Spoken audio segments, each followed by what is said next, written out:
चौथी स्पर्धक आपल्या समोर येते. दोन्ही गाण्यांसाठी दोन्ही परीक्षकांकडनं 2 नी जिनी मिळवलेत आणि जिनी इतिहास घडवलाय अशी आपली छोटी little champ junior champ Kartiki Gaikwad. जोरदार टाळ्यांनी स्वागत करूया. कशी आहेस कार्तिकी? छान. तुला मस्त वाटतं इकडे परत बघून? नी पर्यंत तुला परत मार्क मिळाले तर मला खूप बरं वाटेल.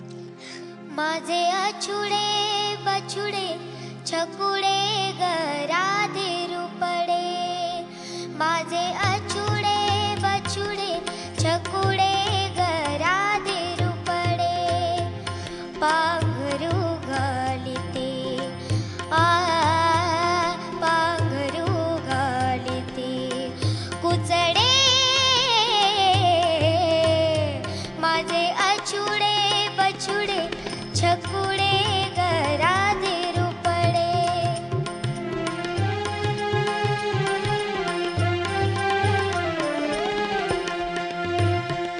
हरी माझा गे सावया पायी पैंजण वाजे कुळा कुळा,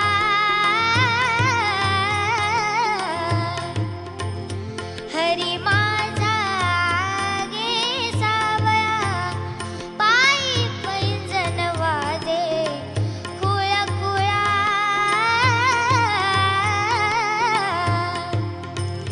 याने भुलविल्या याने भुलविल्या गोपी बाया,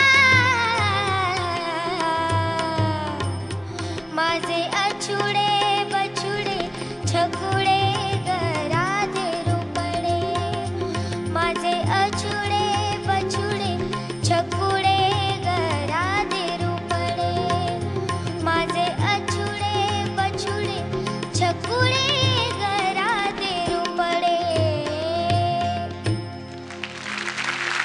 कशी गायलीस तू? आपण इकडे स्पर्धेसाठी आलोय ना, हो. मग आपण कसं गायला पाहिजे? स्पर्धेजोगत गायला पाहिजे की नाही? तू तर इतकं छान गायल्यावर काय करणार परीक्षक? हा, मला पापी दे. म्वा. खूप छान गायलीस, खूपच गोड गायलीस तू. थँक्यू. कार्तिकी, अरे बापरे, काय गायली आहेस तू? म्हणजे रापचिक फंडू बिंडू ग्रेट असतं ना, झिप झॅप झूप गायलीस. म्हणजे तुझं गाणं ऐकलं आता मला सुरेशजींची आठवण आली. सुरेशजी म्हणले होते की हे सगळे शापित गंधर्व आहेत, तर तसं त्या अक्षरशः शापित गंधर्व असल्यासारखी तू. क्या बात आहे, व्हेरी गुड. थँक्यू. कार्तिकी, खूप अगदी समजून उमजून आणि तल्लीन होऊन गायलीस ग. थँक्यू. खूप छान, खूप गोड अगदी गायलीस. आणि मला काय आवडलं तर तुझा सच्चा अगदी ठोस सूर जेव्हा लावतेस ना तेव्हा तर मस्त दिसतेस. जेव्हा सूर सच्चा लागतो तेव्हा त्याच्या चेहऱ्यावरती एक प्रकाश असतो, तो तुझ्या आज चेहऱ्यावरती दिसत होता मला. आणि हरकती मुरक्या सगळं आहे तुझ्या गाण्यामध्ये. आणि तो खुळखुळा हा शब्द तुझ्या वडिलांनी इतका सुंदर कंपोज केला आहे आणि तो तू गायलास सुद्धा, त्याला योग्य अगदी सुंदर न्याय दिलास तू.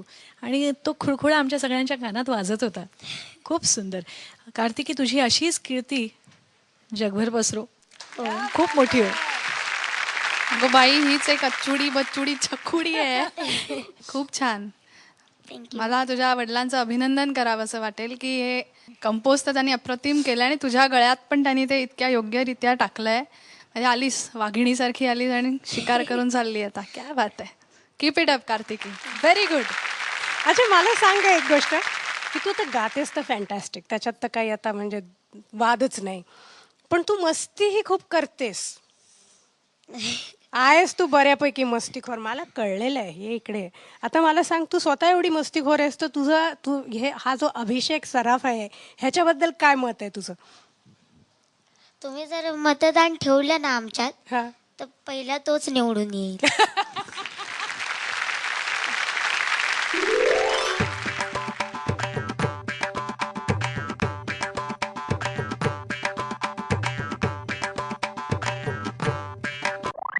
वैशालीताई आणि अवधूत दादा दोघांनी 2 ध दिलेले आहेत.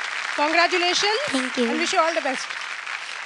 याचबरोबर पहिली फेरी आता संपलेली आहे आणि दुसरी फेरी सुरू करण्याआधी मला तुम्हाला एक प्रश्न विचारायचा आहे. तुम्ही आता म्हणालात कार्तिकीला की ती अगदी समजून उमजून गायली, तर सूर ताल अतिशय म्हणजे हे तर दोन काय म्हणतो पिलर्स आहेत गाण्याचे, की हे तर करेक्ट आलेच पाहिजेत.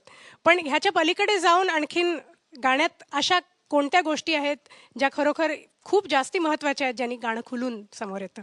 गाणं म्हणजे एक डायलॉग आहे, इट्स अ स्टोरी टेलिंग. त्यामुळे आपली जी भावना आहे ती समोरच्यापर्यंत आपल्याला पोचवण्यासाठी तितकंच भावनापूर्ण गाणं महत्त्वाचं आहे. आणि भावना हाच गाण्याचा आत्मा असतो. त्यामुळे ह्या मुलांना भावना वगैरे असे जड शब्द वापरण्यापेक्षा मुलांनी चित्ररूपच गायलं पाहिजे किंवा डोळ्यासमोर चित्र उभं राहिलं पाहिजे. मला माझं बालपण आज या मुलांना पाहून आठवतंय. जेव्हापासून हे लिटिल चॅम्प्स सुरू झालंय आणि टेलिकास्ट सुरू झालं तेव्हापासून सगळ्या पालकांना आजूबाजूच्या एकदम हुरूप आलेला आहे. म्हणजे पूर्वी देखील हुरूप असतोच, पण मुलाला जर का गाणं शिकवायचं असेल तर त्याला कधीपासून शिकवावं आणि त्याला आवड आहे की नाही किंवा हे कधी समजतं, ह्या अनुषंगाने पालकांना तुम्ही काय गाईड कराल? मला तर असं वाटतं की आईच्या गर्भात असल्यापासूनच गाणं शिकावं. क्या बात आहे. अगदी अभिमन्यूसारखं. कारण ते रक्तातूनच गाणं येतं. गाणं कधी शिकवून येत नाही, ते रक्तातच मुळात ती जीन्सच घेऊन यावे लागतात. आणि नुसतं गाणं किंवा गाणं शिकणं म्हणजे अभ्यास नाही, तर ते गाणं ऐकणं म्हणजे मला वाटतं लहानपणापासूनच अगदी आईच्या गर्भात असल्यापासूनच आपण लहान मुलाला चांगलं संगीत ऐकवावं, शास्त्रीय संगीत. मोठे मोठे दिग्गज जे कलाकार आहेत, पंडित हरिप्रसाद चौरसिया, पंडित शिवकुमारजी वगैरे, अशांचं संगीत आपण त्यांना ऐकवलं तर मला वाटतं ते अगदी सुरात आलात पाय मारायला लागतील पोटात. आणि मला वाटतं जेव्हा थोडीफार शब्दाची, तालाची, सुराची जेव्हा जाण यायला लागते 5व्या-6व्या वर्षी, तेव्हापासून खरं शिकायला सुरुवात करायला काहीच हरकत नाही.